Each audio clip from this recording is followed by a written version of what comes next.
Bocor agenda penting KKB Papua, Desember, TNI Polri perketat keamanan Natal dan Tahun Baru. Melansir dari tribunmedan.com, di bulan Desember tahun 2022, ini KKB Papua semakin menunjukkan eksistensinya. Dilaporkan KKB Papua melakukan penyerangan beberapa kali bahkan sampai menimbulkan korban jiwa.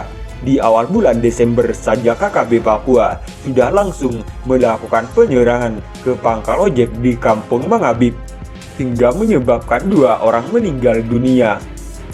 Kemudian di minggu berikutnya, KKB Papua melakukan penyerangan di Pasar Distrik Sina, Kabupaten Puncak, Papua, Pegunungan hingga menyebabkan seorang karyawan bank tewas akibat tertembak di kepala. Kemudian di minggu yang sama, KKB Papua kembali melakukan penyerangan terhadap para rombongan polisi di Yapen. Rombongan polisi tersebut ditembaki dan dilempari bom molotov hingga membuat 1 orang meninggal dunia akibat luka tembak di punggung.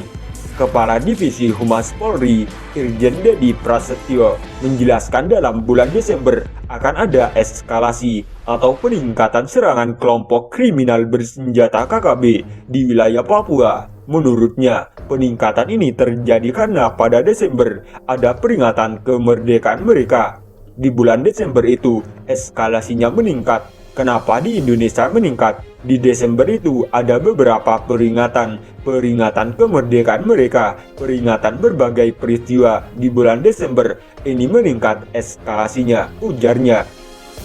Ditambah lagi, ini masyarakat harus lebih waspada untuk merayain Natal dan Tahun Baru.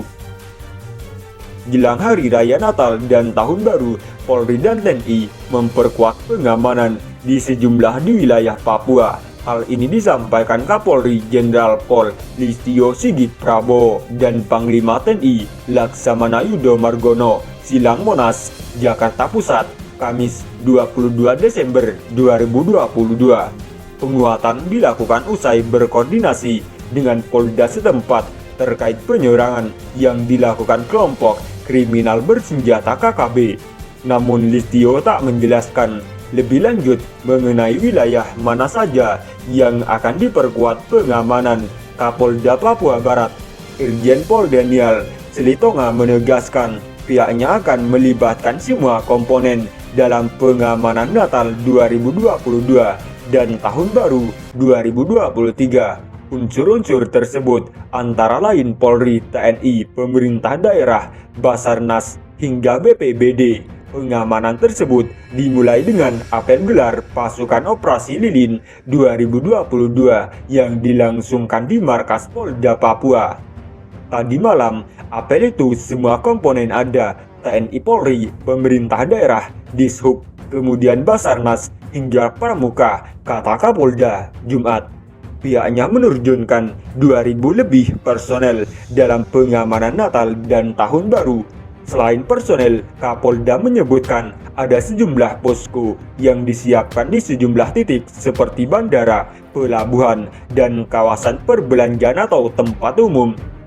Kita juga mendata gereja yang ada di sekitar 450, namun fokus ibadah masyarakat tidak hanya di gereja, ternyata di gedung dan lapangan tertentu. Jadi itu juga kita antisipasi, ucapnya.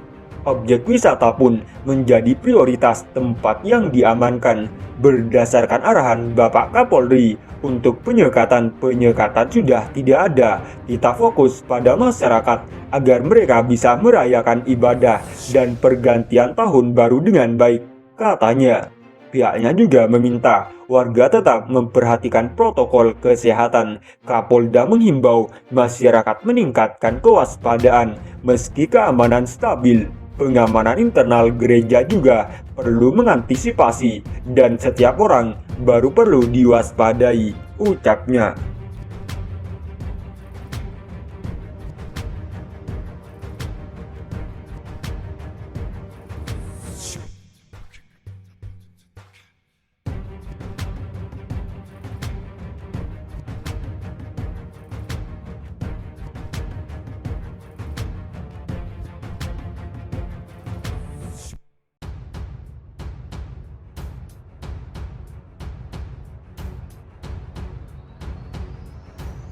pengamat intelijen belak-belakan yang bikin KKB Papua eksis.